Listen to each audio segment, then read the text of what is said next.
Hi, so I'm going to be doing the presentation on Afraid of the Dark.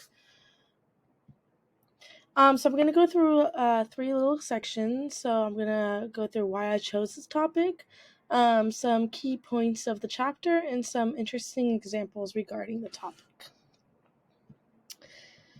So why I chose this topic, I thought it was interesting to learn about like the fear and like the different types of fears that come along with it. I chose pages numbers 2 to 17 because it greatly describes like why people get startled, have phobias, and sustained fear.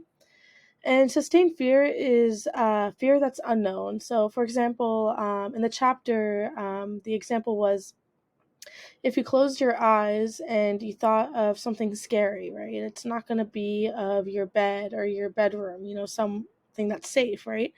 It's going to be something that you've never seen, before, that's unknown, it's not seen. And sustained fear is an uncertain fear. So you just don't know what it is, it's just unknown. I always I was always curious about like whether or not like animals feel the same type of fear that humans do. So to see like if Len's argument was valid and if humans and animals have the same type of communication. Uh, Humans do have a lot of phobias. There's a lot out there, and when I was doing my research, there was just so many. I personally have trypophobia.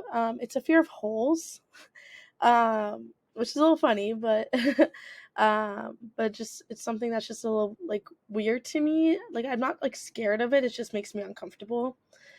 Um, and phobias are something that is a fear of a specific object or thing.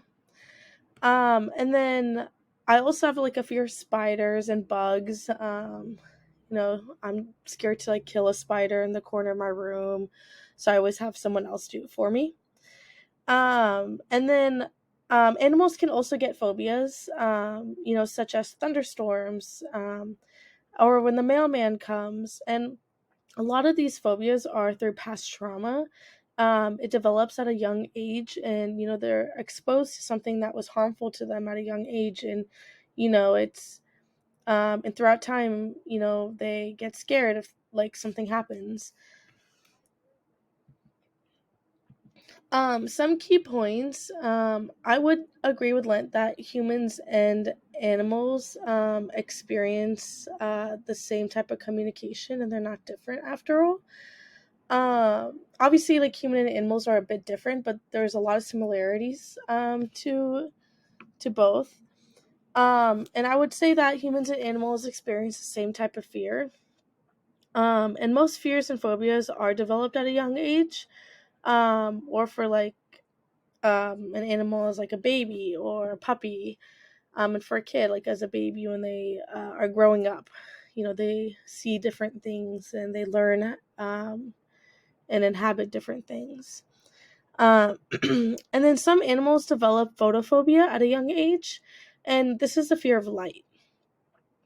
Animals can come out of phobias through therapy. I mean, it's a lot harder for, like wild animals to do that, but for like cats or dogs or like rabbits or bunnies, or like snakes, you know, animals that we can inhabit in our homes, they can get out of phobias through therapy. And like some examples would be, if a dog was scared of a thunderstorm and it was a rainy night, you can create a positive atmosphere for that animal, and by giving it treats and love and just petting it, making it feel safe in your home while the storm is going on, so it doesn't think about the storm.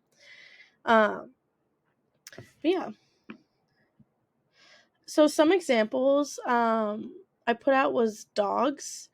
I would say many dogs fear fireworks. A lot actually. My friend bought earmuffs for her dog because on the 4th of July, like everyone is putting out fireworks. And the earmuffs prevent, the dog from hearing it and get startled from it. Another example would be deers. Deers are known to be very easily frightened, and they will run toward any sound, movement, or even light. The other day, I was driving on the back roads up in Santa Cruz, and a deer jumped in front of my car because I had the headlights on, and I had to like brake really hard, and like luckily I didn't hit it, but it was scary for me. But the deer was just running because maybe it was frightened by something that was chasing it, or just was attracted to the light. But yeah. And then another example would be ducks. Ducks can fear humans. Little kids at a pond always chasing it. I remember growing up and always chasing ducks, and they would always just flee from me, which was okay. But um, yeah, they just have that a mindset that maybe it's a predator chasing them, and they just have to get away.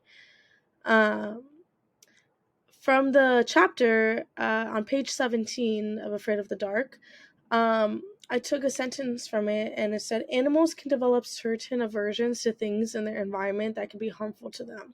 So, kind of just bringing it up that, a lot of animals can develop phobias and fears from young ages and the environment that they're in. If they're in an unsafe environment, or if they're in the wild, a predator is chasing them. So, it creates that fear to them that they're not safe, or they have to be alert around them. Um, I did have a video, but it's not showing up.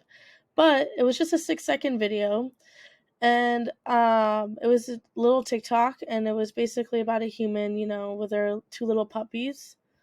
Yeah, it's not popping up, but that there are ways that the dogs started to get really scared and start like barking, um, and yippee, um, like screaming and like a dog sound.